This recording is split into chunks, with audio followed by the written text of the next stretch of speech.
Assalamualaikum warahmatullahi wabarakatuh. Perkenalkan, nama saya Rini Aprianti, mahasiswa Magister Pendidikan Dasar pada Universitas Terbuka semester 3 angkatan 2024.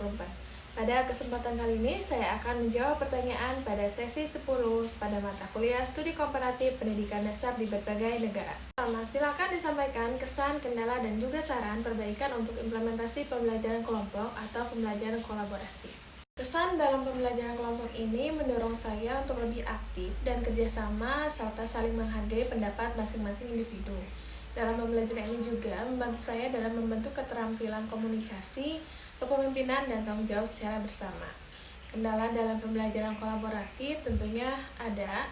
Salah satunya adalah pembelajaran kolaboratif ini memakan waktu yang lebih banyak dibandingkan pembelajaran individu, terutama saat pembentukan kelompok atau presentasi hasil kerja serta saat pembagian tugas serta peran dalam kelompok. Kemudian saran dan perbaikan dalam pembelajaran kolaboratif ini, dalam hal ini diperlukannya pembagian tugas sesuai dengan porsinya dan memberikan tanggung jawab serta peran yang berbeda antar individu sehingga tidak tumpang tindih antara tugas yang satu dengan tugas lainnya. Kemudian pada soal kedua, lakukan analisa komparasi struktur kurikulum pendidikan dasar antara negara Indonesia secara umum dan di sekolah Anda secara khusus dengan beberapa negara maju. Indonesia umum dan di sekolah saya, struktur kurikulum nasional Indonesia berdasarkan kurikulum Merdeka dan kurikulum 2013 masih berjalan paralel beberapa sekolah. Mapel dalam mata pelajaran inti pada kurikulum Merdeka antara lain pendidikan agama, kemudian pendidikan Pancasila, bahasa Indonesia, matematika, IPA, IPS, SBDP, dan PJOK.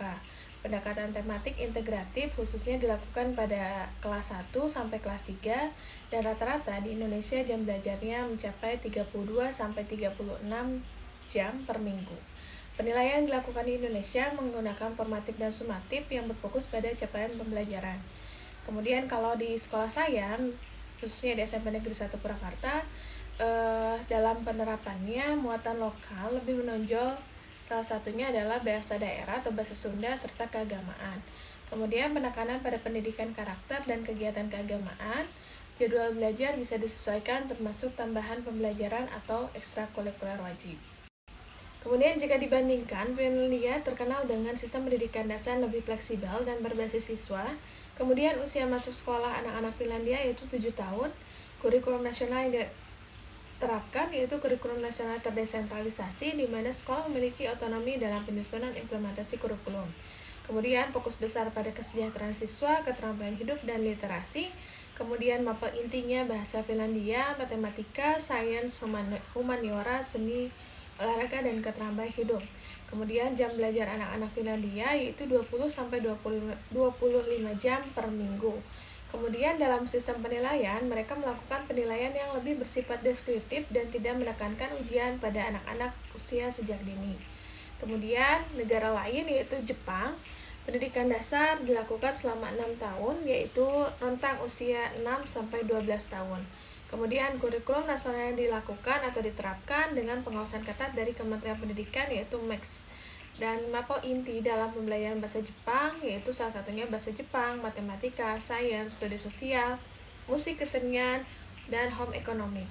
Kemudian tambahannya pendidikan moral dan kegiatan klub atau ekstrakurikuler yang sangat aktif di peserta didik di Jepang. Kemudian jam belajar pada siswa di Jepang yaitu sekitar 29 sampai 30 jam per minggu, dan yang paling utama adalah disiplin, etika, dan kebersihan menjadi bagian penting dalam pembentukan karakter.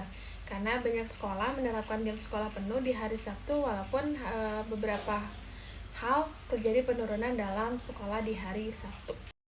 Kedepannya, Indonesia telah mengadopsi pendekatan yang menggabungkan kurikulum nasional dengan kekhasan budaya lokal dan nilai karakter di suatu daerah.